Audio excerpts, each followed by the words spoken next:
하동. 하동의 중요 소식만 모았다. 컴팩트 매력 오하동 28호. 일면 기사를 읽어드리겠습니다. 제목은 하승철 군수의 소통행정 빨간불 켜지다입니다. 하동군청 홈페이지 국민제안 게시판에 진교 중앙대로변의 진교 면사무소 신축을 절대 반대합니다로 시작하는 제목의 글이 올라왔는데요. 이 글은 130명의 공감을 받았고 이는 게시판 생성 이후 가장 많은 수치입니다. 글 작성자는 이종선 씨인데요. 현재 진교 면사무소 신축 부지로 설정된 구역 중 진교리 42643의 소유자입니다. 그는 의사인 딸과 사위를 위해 병원을 지을 계획을 가지고 있어서 땅을 내놓을 생각이 전혀 없습니다. 이종선 씨는 이의를 제기하며 서명운동을 벌이기도 했는데 진교 면사무소를 그 땅에 짓는 일이 적절치 않다는 데에 동조하는 진교면민 630명이 동참했습니다. 2019년에 하동구는 진교 면사무소의 노후화 및 주차 공간 부족을 이유로 면사무소 신축을 결정했습니다. 그리고 2022년 하반기 완공을 목표로 2020년에 진교리 480-1과 480-2의 땅을 매입했습니다. 당시 매입가는 15억 3,681만 원이었습니다. 그러나 하승철 군수가 취임하면서 모든 것이 중단되었습니다. 그리고 진교 터미널 부근 풀마트 맞은편으로 면사무소 신축 부지가 결정되었습니다. 기존 매입 부지와는 직선거리로 400m 정도 떨어져 있습니다. 신축 부지 매입 예상 비용은 13억 5,979만 원, 예산 낭비라는 지적을 피하기 어려운 부분입니다. 이에 대해 하동군 도시과장은 기존 부지가 조금 외진 곳이어서 불편이 예상된다는 주민들의 의견도 있었고 배수펌프장과 민다리 복합센터의 위치도 제고해야 된다는 의견들이 있어서 작년 7월부터 재검토를 했다. 미래도시자문단이라는 전문가 집단을 구성했고 거기에서 행정복합타운을 구상하게 되었다. 기존 부지에 면사무소를 짓는 것보다는 이쪽에 몰아서 같이 운영되는 게 좋겠고 도시의 발전 방향으로 봤을 때 그게 맞는 것 같다는 판단을 했다고 말했습니다. 면사무소, 수영장, 우체국, 파출소, 도서관 등을 한데 모아 진교 행정복지문화복합단지를 조성하겠다는 군의 계획에 의해 면사무소의 위치가 바뀌게 된 것입니다. 9월 5일에 하동군 도시과는 설명회를 열었고 60여 명의 주민들이 참가했습니다. 이날에 대해 성평마을 주민 A씨는 진교면 이장단이 모였는데 엄청 뭐라고 했어요. 이렇게 계획할 때까지 왜 의논하지 않았냐고 뭐라고 하고 요 주차장이 시장에 오는 사람들이 많이 주차를 하는데 차를 또 어디다 세우란 말이냐. 한 군데 다 몰아넣으면 오고 가는 차들 때문에 더 복잡할 것 아니냐. 이런 말들이 나왔습니다. 라고 전했습니다. 행정복합타운 예정 부지는 성평교차로와 버스터미널이 인접해 있고 부지 안에 있는 주차장은 시장을 방문하거나 사천, 진주 등 외지로 나가는 사람들의 이용률이 높습니다. 그곳에 온갖 시설을 몰아넣을 경우 교통 혼잡과 주차난이 예상되는 것은 당연합니다. 미래도시 자문단에 주민대표로 참여한 진교면 농촌 중심지 활성화 사업 추진위원회 위원장은 그런 반응을 나는 예상했어요. 누차 말했거든요. 홍보를 좀 더 하라고. 왜 행정복합타운으로 면사무소가 오게 되었는지 주민들의 이해를 구하는 과정이 있어야 하는데 그런 게 부족했지요. 그래 주민들이 화가 난 거라. 그러나 주민들이 반대를 하는 건 아니에요. 행정에서 홍보나 토론은 부족했지만 농촌 소멸, 고령화 시대에 행정복합타운 압축도시는 현실적으로 맞는 것이라고 공감하거든요. 단지 문제는 과정이 투명하지 않다고 할까? 여론을 모으는 그런 게 부족했지요. 라고 덧붙였다. 습니다. 9월 5일 설명회 이후 하동군 도시과는 주민의견 수렴을 위해 12일에 설명회를 한 번 더 진행했다고 했지만 이때는 단체장 8명 정도만 참석했습니다. 다수의 주민들은 이날 설명회가 열리는 걸 알지도 못했어요. 체육회 주관으로 열리는 행사에 몇몇 단체장이 참석했고 하동군 도시과에서 설명을 하러 나온 정도의 자리였습니다. 하동군 도시과는 이것을 주민 설명회로 둔갑시켰고 주민들과 한 번 더 소통했노라고 말하고 있습니다. 면사무소 위치를 둘러싸고 주민들은 여전히 의견이 분분합니다. 기존 매입 부지에 지어야 한다. 주차장만 보완해서 현재 면사무소를 리모델링해 써라. 신규 부지 안에 있는 군유지에 면사무소를 짓고 문제의 토지는 매입하지 마라는 의견까지 다양한 의견들이 있었습니다. 이 의견들의 귀를 닫은 채 전문가들이 그려놓은 그림이 정답이라며 하동군 도시과는 사업 강행 의지를 밝혔습니다. 이거는 결정됐습니다. 9월 말에 결정됐기 때문에 지금 민원이 있다고 해서 변경의 여지가 있다고 보지 않습니다. 도시과의 말이었습니다. 민선 8기 하승철 군수의 소통 행정에 빨간불이 켜졌습니다. 이순경 기자였습니다.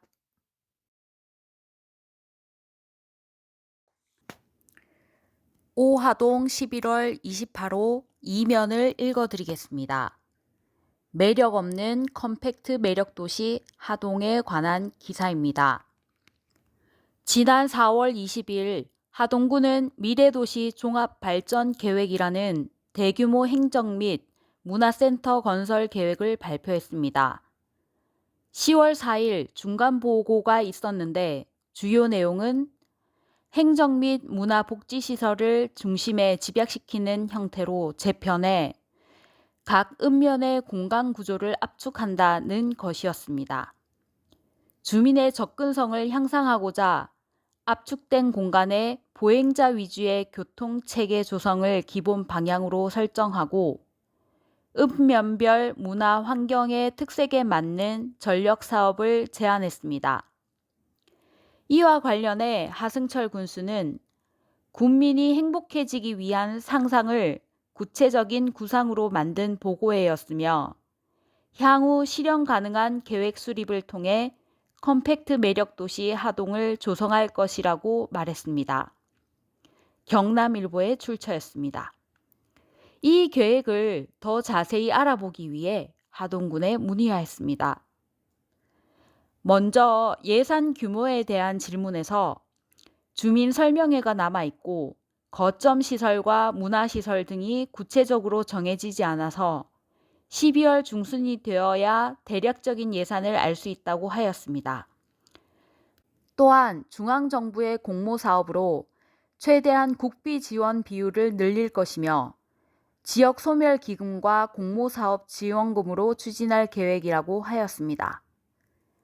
목표 연도는 2050년이며 거점 지역 사업과 비거점 지역 사업으로 구분하여 진행할 계획입니다. 우선 거점 지역 사업을 살펴보면 3단계로 나뉘는데 1단계는 아이놀이 천국, 군청 정원화, 청년타운 등을 건설합니다. 2단계는 주상복합형 시장과 민간 주차장 및 하동읍 너뱅일들의 공동주택을 건설합니다. 3단계는 하동읍 인구가 1만 5천 명이 되면 단독주택단지와 기반시설을 건설한다는 것입니다.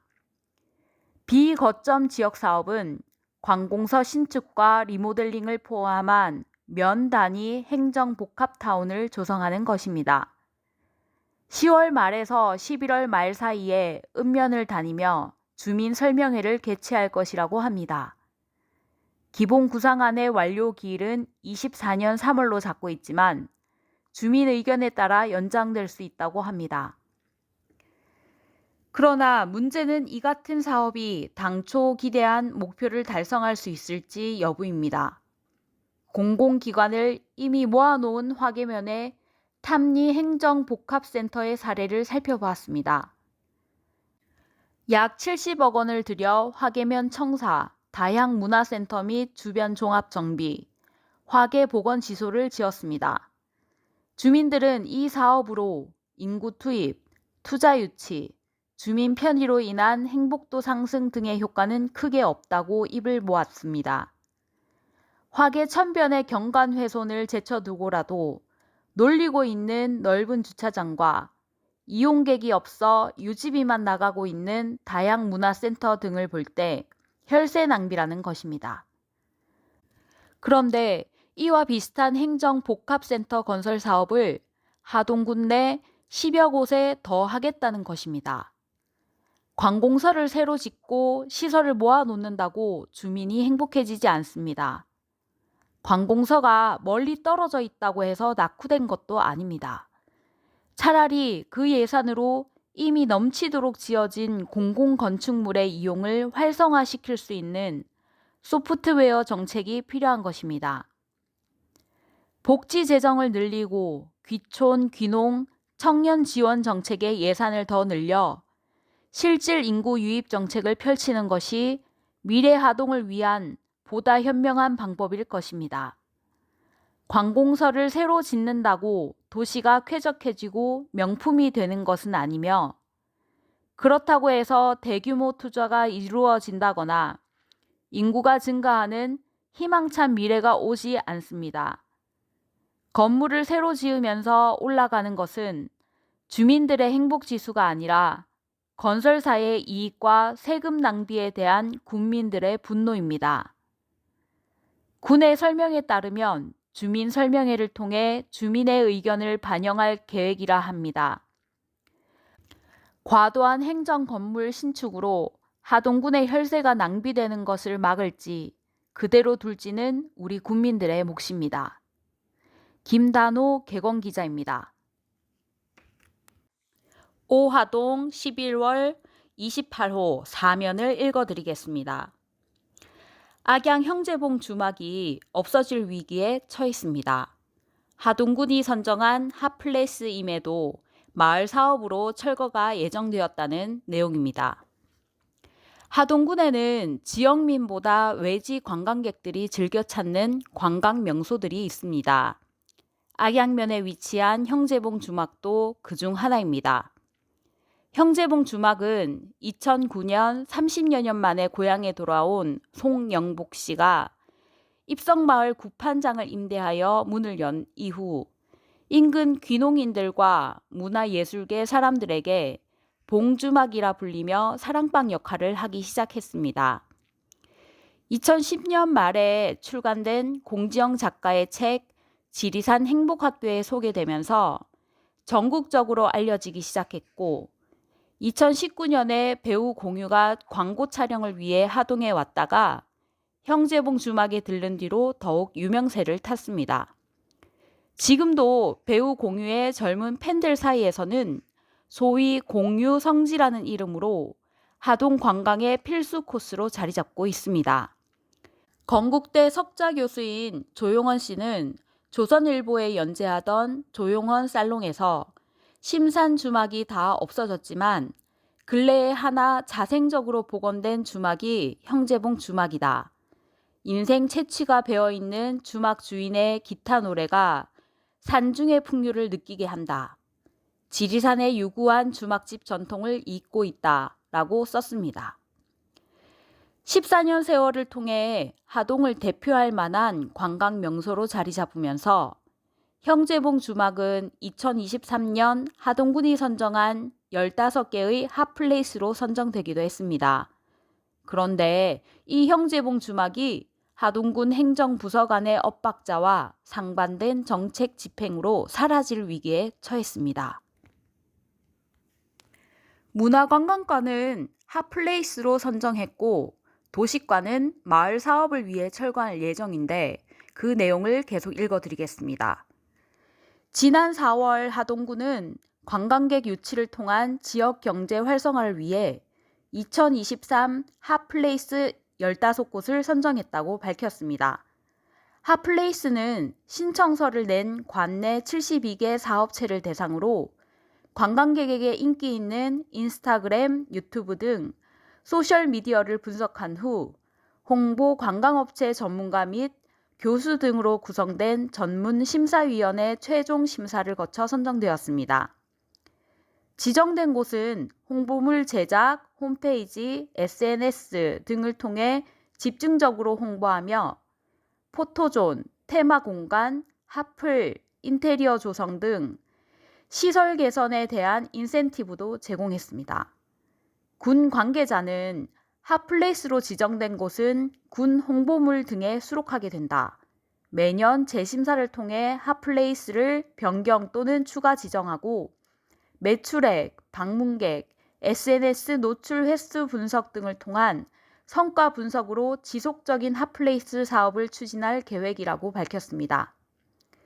그러나 같은 4월에 하동구는 5,500만 원의 예산을 들여 화계 법화마을, 악양 입성마을 만들기 사업 기본 및 시행 계획 수립 용역을 진행할 것을 공고했습니다. 이 용역이 아직 마무리되지 않은 상태이지만 마을개발위원회가 구상하고 있는 사업계획안에 따르면 형제봉 주막을 철거하고 그 자리에 주차장과 야외 무대, 주민 쉼터로 쓰일 데크 등을 만들 예정입니다. 마을 만들기 사업은 농림축산식품부의 농촌협약 공모사업의 전제 조건으로 2020년부터 지방으로 이양돼 하동군이 추진하는 사업입니다. 2023년 하동군 마을 만들기 사업 대상지로 선정된 마을에는 2년간 마을당 5억 원의 사업비가 지원됩니다. 사업비는 지속 발전이 가능한 마을을 구축하기 위한 주민 역량 강화 컨설팅과 기초 생활 기반 확충, 지역 경관 개선 사업 등에 쓰이게 됩니다.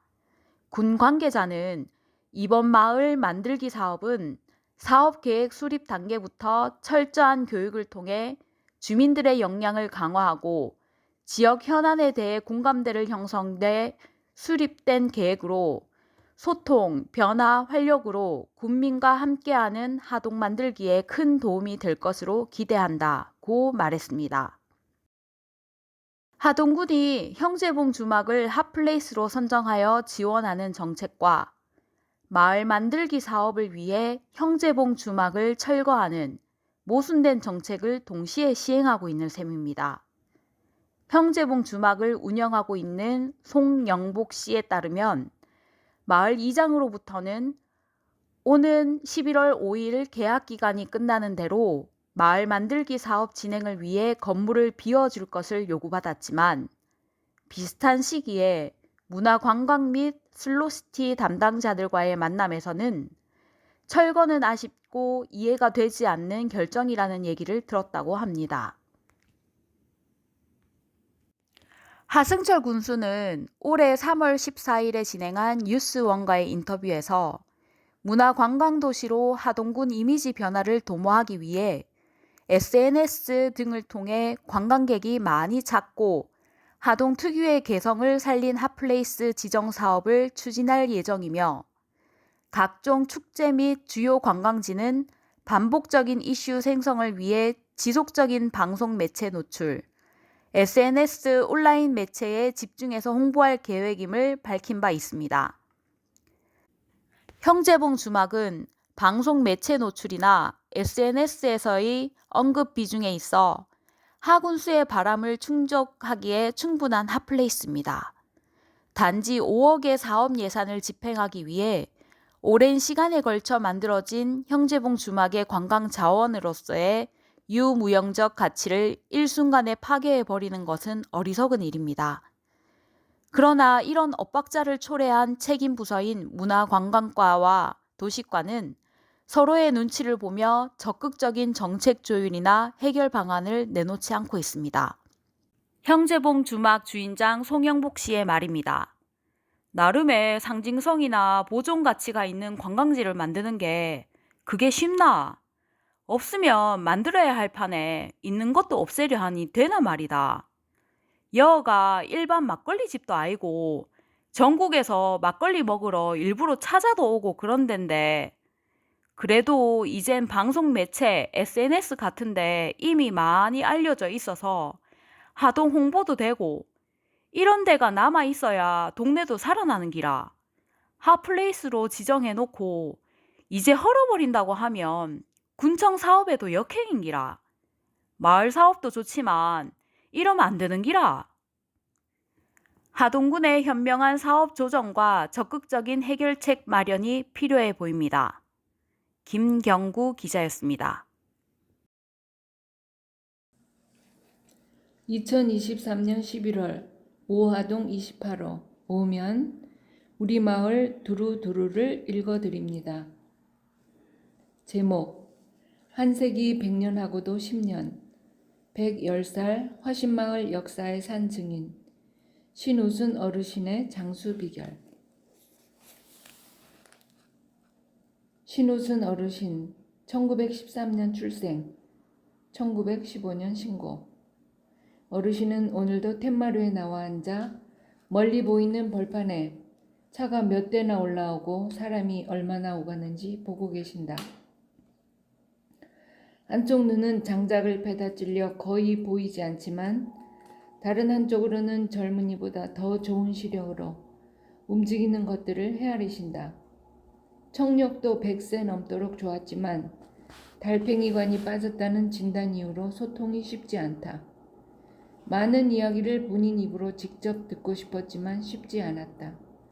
대신 신우순 어르신 옆에서 하루 종일 그녀의 손과 발이 되어주는 두 딸이 모든 것을 말해주었다. 110살 신우순 어르신의 장수 비결은 무엇일까? 큰딸 여분자. 우리 엄마가 시집을 와갖고 시아버지 시험에 명이 얼마나 길어갖고 시아버지가 92세까지 살았어. 그때 92세면 지금 100세도 넘는 기라. 시부모 모시고 얼마나 고생을 했는가 몰라. 시삼촌 시누이 졸졸이 그때는 비누도 없고 뿔대 갖고 쟤를 내 애가 나무통에 넣어 머리에 이고 저 멀리 고동굴 앞에 가는 고랑에 옛날엔 요 앞으로 개울이 흘러갔거든. 거기서 빨래도 하고 둔붕에 모욕도 하고 참말로 시집을 많이 살았어. 우리 엄마 참 고생을 많이 했어. 그래 낼로 장매누리 안 준다고 노래를 부르더만 그게 안 됐어. 신우순 어르신은 17살에 시집와 8남매를 두셨다. 남편은 화신마을이 고향으로 농부였지만 60대에 돌아가시고 다른 자식 모두 앞세우고 지금은 두 딸과 막내 아들이 엄마 곁을 지킨다. 큰딸. 매일 아침 6시에 출근, 저녁 6시에 퇴근하고 그래. 아침에 묵고 저녁까지 묵고 하동업 우리 집에 내려가지.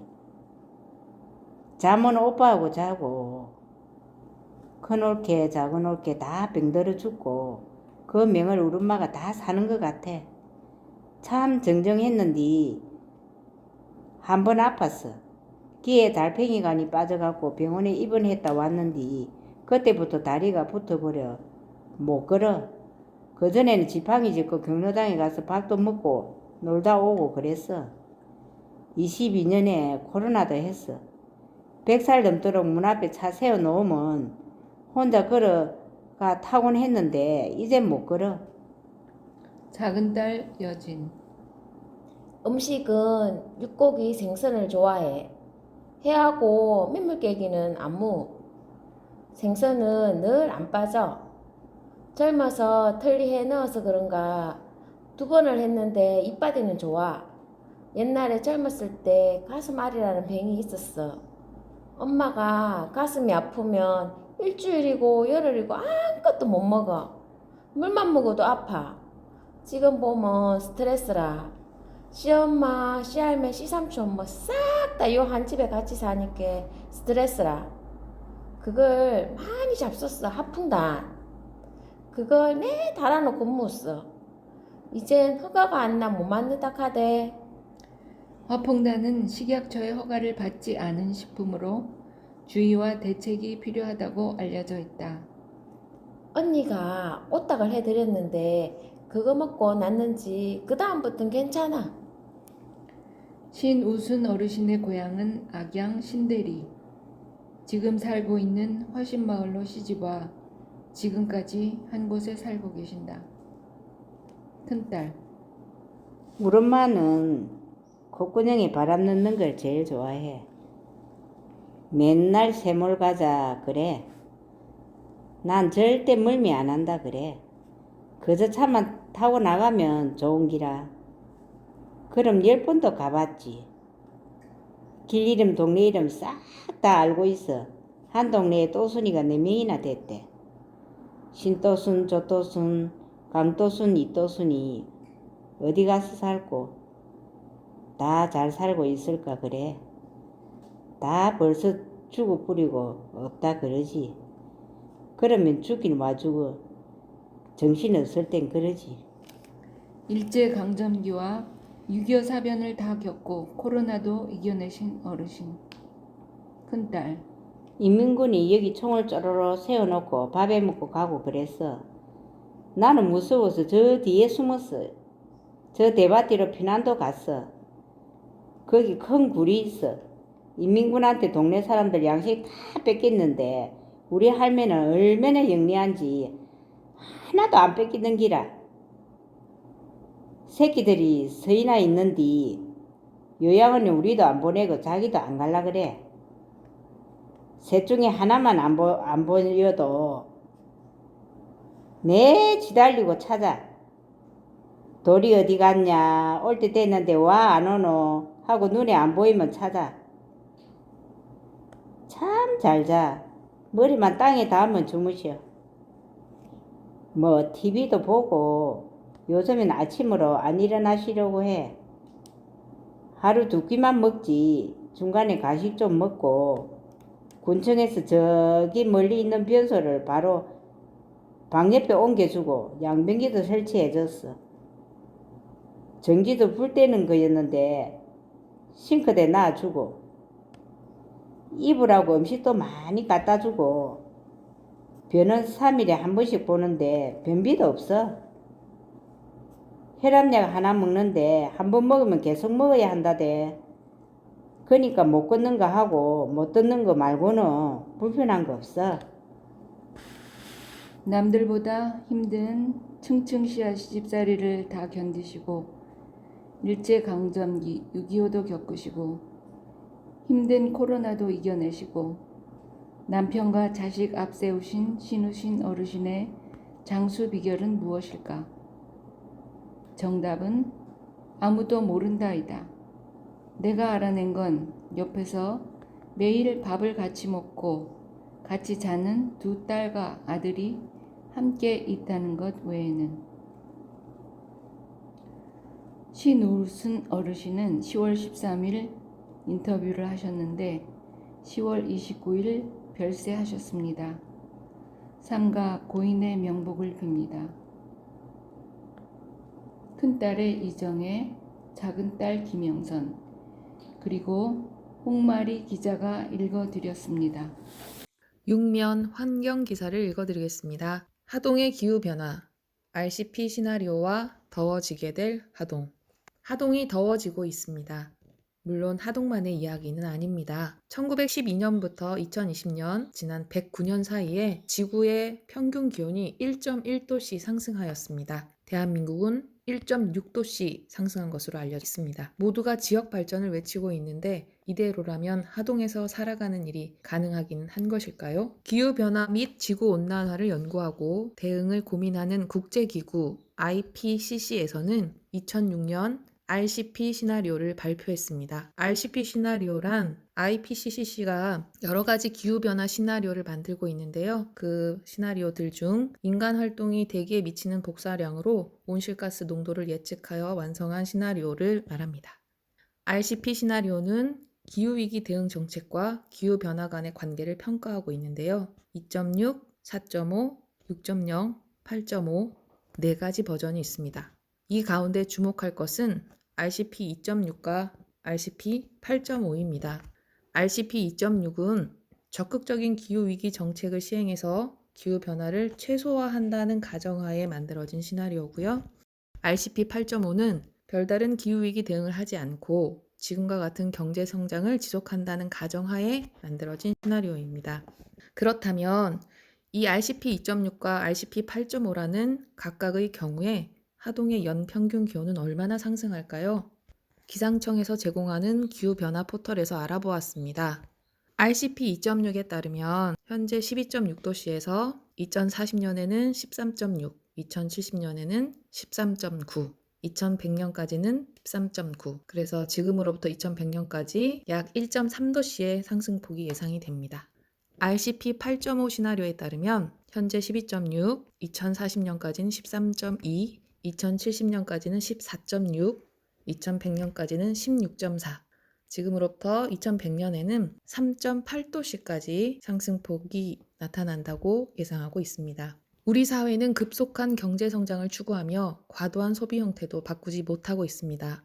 하동군도 마찬가지입니다.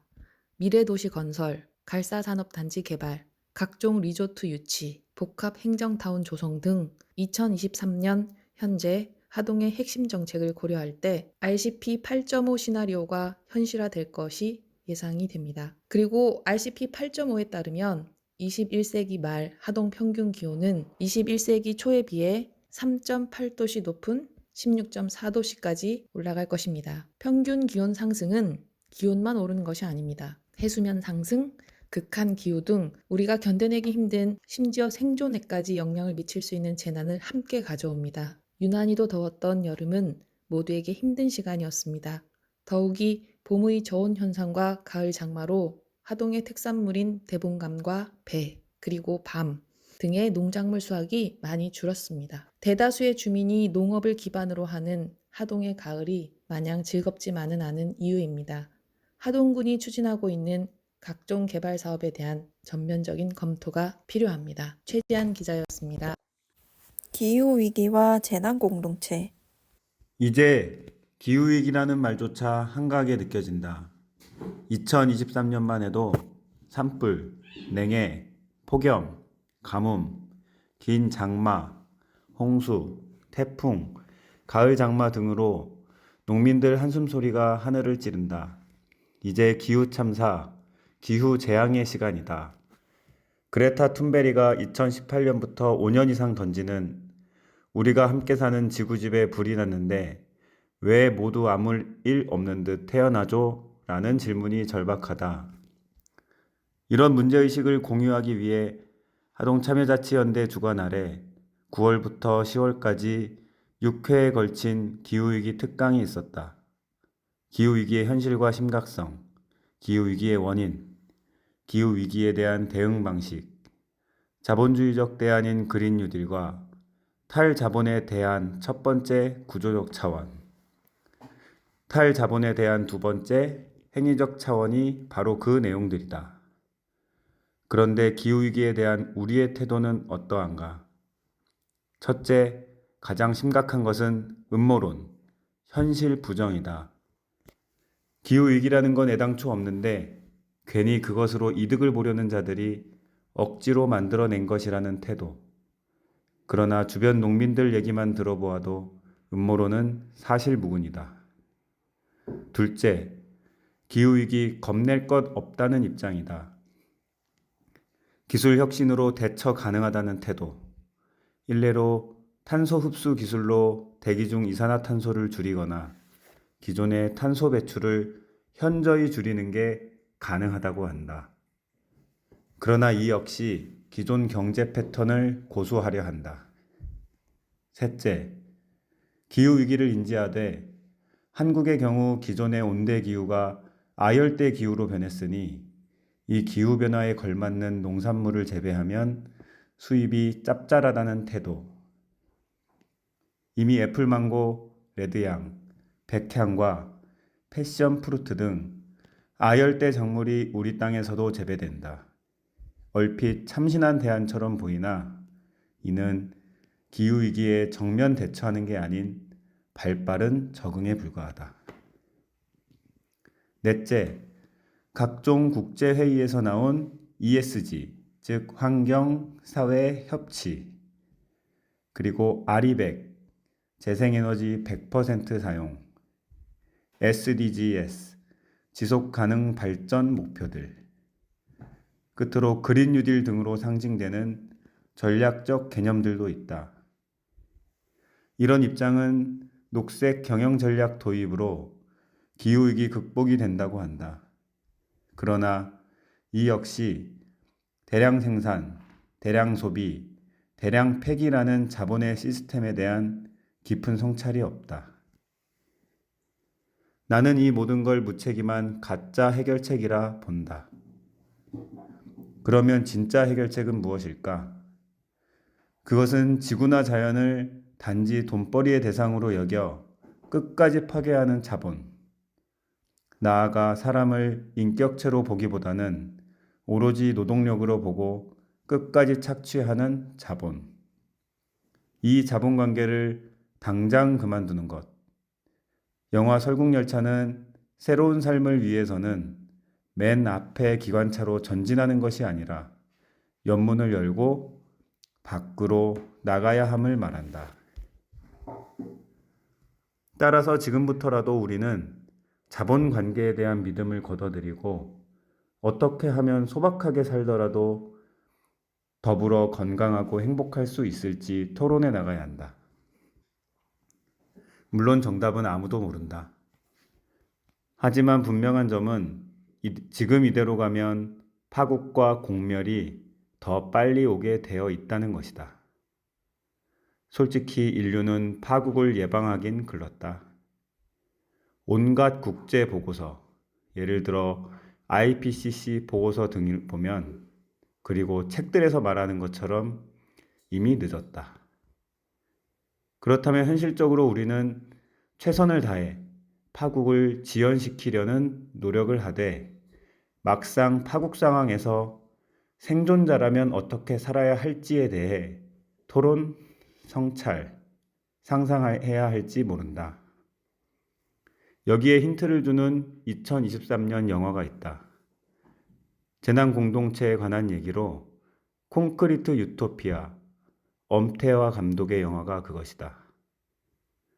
고강도의 지진과 붕괴 참사에서 우연히 유일하게 살아남은 황궁 아파트 103동의 거주자들, 소유주들이 자경단까지 만들어 다른 외부인들을 철저히 봉쇄한 채 자기들만의 유토피아, 즉 차가운 공동체를 유지하기 위해 결사 노력하는 것은 결코 해답이 아니다. 영화의 끝에 나오듯 이미 부서진 아파트 잔해 속에서 남아 몇몇 사람들이 모여 작지만 따뜻한 공동체를 이루는 장면처럼 우리는 아예 다가올 재앙을 있는 그대로 받아들이고 그 위에서 건전한 재난 공동체를 만드는 연습을 해야 할지 모른다. 아마 이 건전한 재난 공동체는 파괴나 착취, 억압과 차별이 없는, 그리하여 살아도 같이 살고 죽어도 같이 죽는 평등한 자유인들의 연대체가 될 것이다. 리베카 솔릿이 이 폐허를 응시하라에서 강조하듯 중요한 것은 재난이 아니라 재난에 의미를 부여하고 사회의 방향을 바꿀 기회를 잡으려는 투쟁이기 때문이다. 오하동, 하동주민신문 2023년 11월 28호 8면 이슈 부분의 기사를 읽어드리겠습니다. 37년의 전통을 이어온 하동 유일의 피아노 대회 변화 모세키아 학부모와 교사들 전문적이고 공정한 대회로 거듭나기를 촉구. 9월 20일 하동문화원이 주최하는 제37회 학생 피아노 경연대회가 열렸다. 유치원부터 중학교까지 87명의 학생이 참가한 이번 대회를 둘러싸고 학부모들과 피아노 교사들 사이에서 여러 말이 나왔다. 경연대회임에도 학예회처럼 박수를 유도하고 지나치게 상세한 안내로 참가자들이 연주에 온전히 집중할 수 없게 만들었다는 지적이다. 한 학부모는 아이들에게 무대의 기회를 주는 것이고 무대는 입장부터 연주까지 본인한테 맡겨야 하는데 6개월간 애써 연습한 곡을 집중해서 칠 수 없는 분위기를 만들었다고 말했다. 37년이라는 세월이 무색한 비전문적인 진행이었다는 것이다. 또한 심사 시스템에도 문제를 제기했다. 요즘 다른 대회 나가보면 심사평가 점수가 적힌 개별 성적표를 봉투에 담아서 준다. 대회를 통해 한 단계 발전하기 위해서는 그런 게 필요한 것 아닌가 라고 말문을 연 또 다른 학부모는 수상자들의 성적이 공개되지 않아 결과에 승복하기 어려운 분위기가 만들어지기도 한다고 덧붙였다. 하동문화원 측은 재능 있는 학생들에게 무대 경험도 쌓게 하고 격려 차원에서 이 대회를 해왔다며 450만 원 정도의 빠듯한 예산으로 피아노 대회를 연다. 혹시나 상처받는 아이들이 있을까봐 점수를 공개하지는 않지만 문화원에 찾아오면 본인 성적은 확인시켜드린다. 우리도 고민 많이 한다고 했다. 문화원 측은 시대가 변하고 학부모들의 요구도 다양해지고 있다. 수준 높은 대회를 원하시는 것 같아. 회의를 거쳐서 다음 대회는 어떻게 하면 좋을지 의논해 보겠다고 입장을 밝혔다. 경연 대회가 전문성과 공정성을 갖추는 일은 기본이다. 기본을 챙겨야 발전할 수 있다. 하동문화원은 변화를 촉구하는 지역사회의 목소리에 귀 기울여야 한다. 공신력 있는 피아노 대회로 발전하길 바라는 지역민들의 바람을 외면해서는 안 될 것이다. 하동문화원은 1965년에 설립되어 하동만의 특색 있는 문화를 발굴 계승하며 문화의 가치를 국민들에게 알리는 역할을 해오고 있다. 하동문화원이 국민으로부터 받는 1년 예산은 운영비 7,600만 원, 사업비 지원 3,800만 원, 총 1억 1,400만 원이다. 이순경 기자. 후속 취재. 악양 계곡 내 불법 시설물 철거. 지난 오하동 26호에서 악양면의 계곡 주변 불법 시설물을 취재 보도하였다. 이후 다시 찾은 현장에는 철조망과 출입금지 안내판 등이 제거된 모습을 확인할 수 있었다. 다리 아래에도 일부 집기가 남아있긴 하였으나 LPG 가스통 등은 치워진 모습을 확인하였다. 문제는 이와 같은 행위가 이기적인 불법 행위로 그치지 않는다는 것이다. 계곡에 설치된 불법 시설물이 많은 비로 떠내려 가다가 어느 곳에 걸려서 물의 흐름을 막게 되면 계곡물을 넘치게 하여 다른 사람의 생명과 재산에까지 피해를 줄 수 있다. 하지만 화계, 악양, 청양면 등의 계곡에서는 이와 같은 모습을 매우 쉽게 찾아볼 수 있다. 개인의 이익을 위해 불법적으로 공공재를 사용하는 일에 대한 하동군의 지도 단속이 시급하다. 사진 2장이 실려 있다. 위쪽 사진에는 울타리에 설치한 철조망, 출입금지 표지 등이 철거된 모습이 있다. 하지만 남아있는 울타리도 불법 시설물로 철거 대상이다.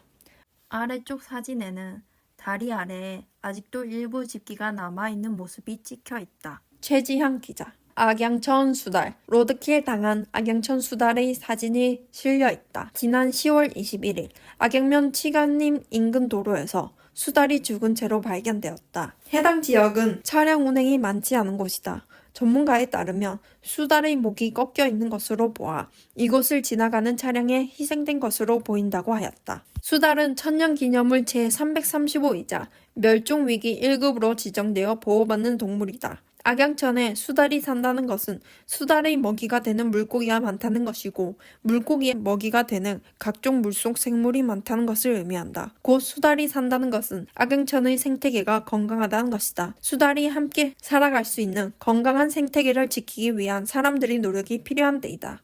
최지향 기자.